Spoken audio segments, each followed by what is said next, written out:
Hi class, today we're going to be looking at the Bradycardia algorithm to get ready for our ACLS class. So when we're looking at the Bradycardia algorithm, it can actually incorporate quite a few different rhythms. So one of the rhythms that we're going to look at is just a regular sinus bradycardia. Regular rhythm, rate below 60.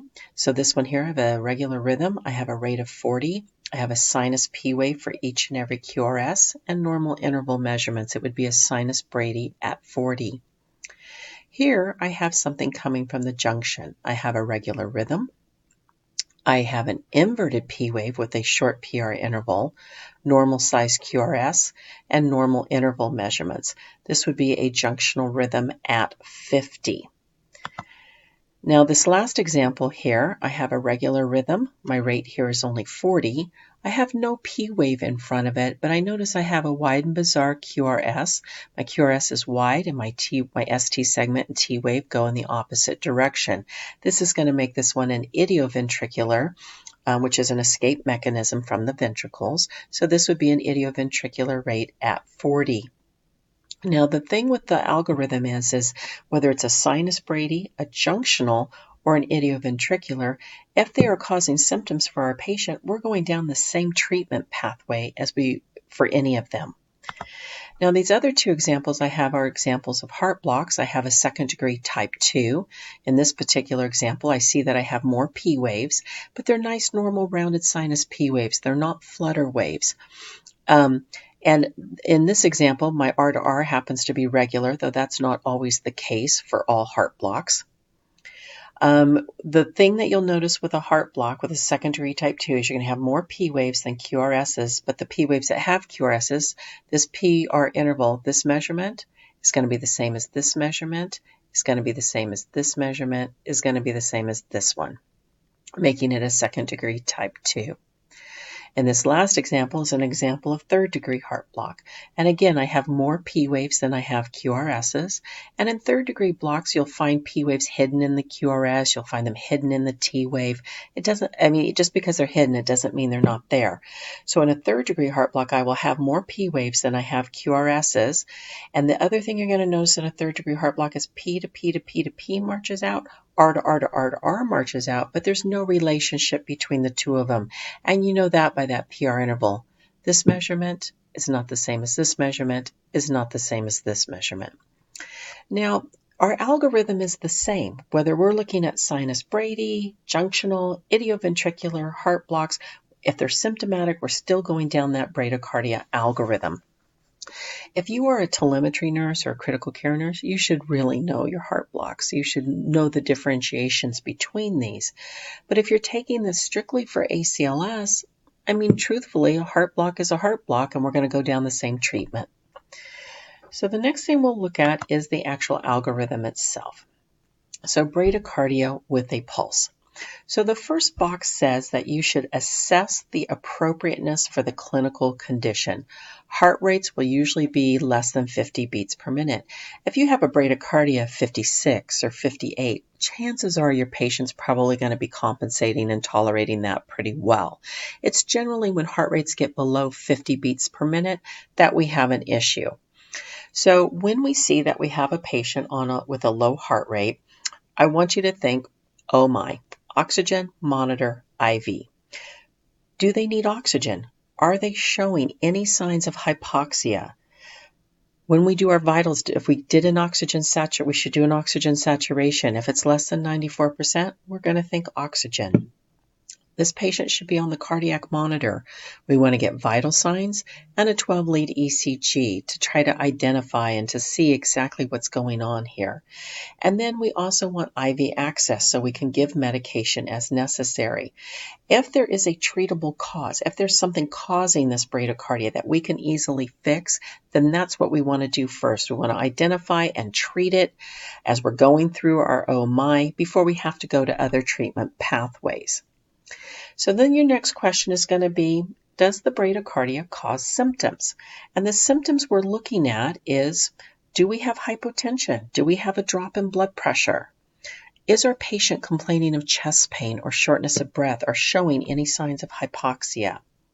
Do we have a decreased mental status?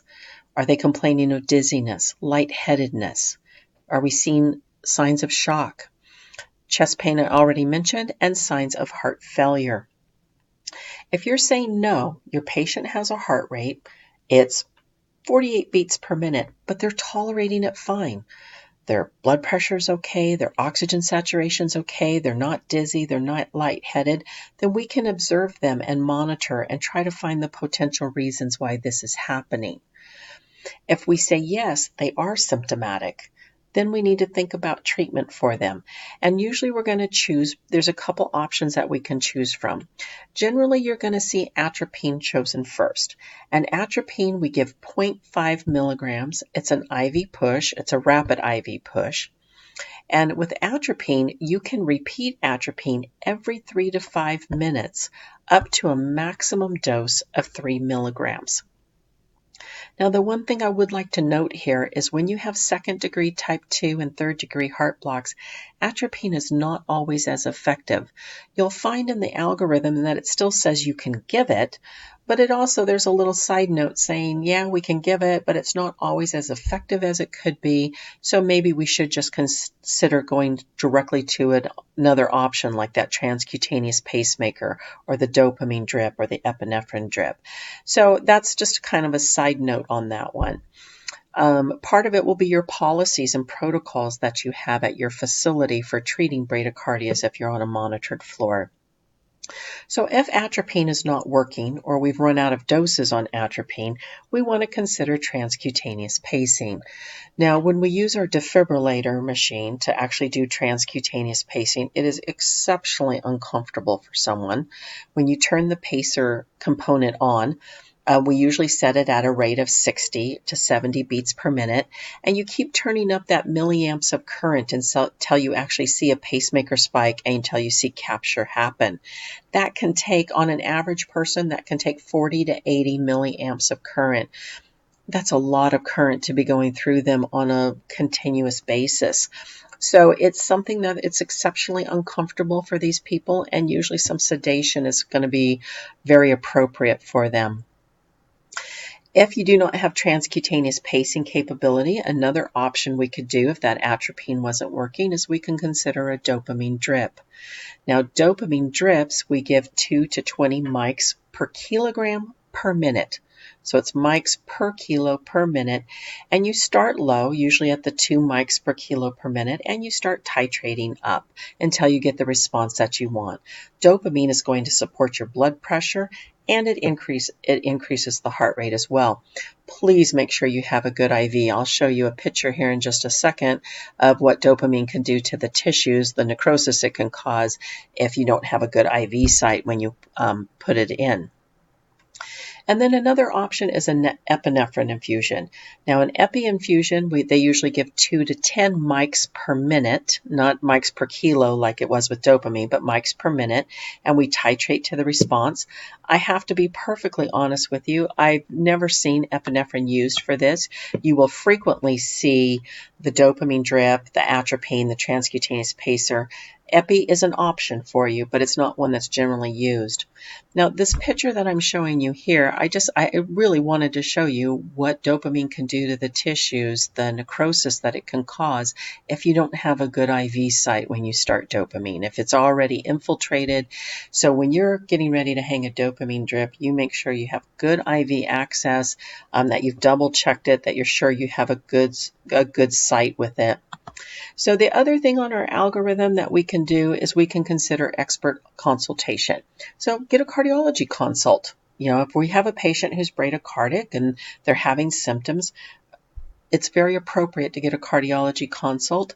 And if we are having to go to a transcutaneous pacemaker, or atropine didn't correct it, there's not a treatable cause that we can immediately fix, we need to think about maybe a transvenous pacemaker or a permanent pacemaker.